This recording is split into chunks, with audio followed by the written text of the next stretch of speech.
ஒன்று சொல்லிடுறேன், அதுக்கு அடுத்த கட்டம் சரி மறந்து போயிடுவாங்க. யாராக இருந்தாலும் எத்தனை மணி நேரம் இருந்தாலும் எவ்வளோ நேரம் இருந்தாலும் அதுதான். ஒரு குழந்தை வந்தால் கூட என்னன்னு எதுன்னு கூட பார்க்க மாட்டேன். என்னடா இப்படி கூட ஒரு மனிதர் இருக்கலாம், அமைதியாக இருக்கலாம், ஆனால் இந்த மாதிரி இவ்வளோ அமைதியாக இருக்கிறது என்னடா பெரிய விஷயமாகுதுன்னு இது அப்படியே இருக்கா. அதை கண்டினியூ பண்ணுவாங்க. அவரும்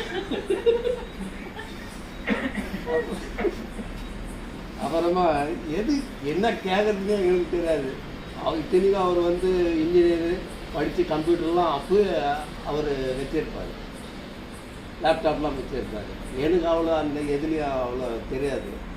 அவரை நான் பார்க்குறேன், என்னடா அவரும் கம்முனுக்கிறாரு. சரி நான் வந்து புத்திசாலி நினச்சி நம்ம இந்த ஒரு அமைதியை கலைப்போம் அப்படின்ட்டு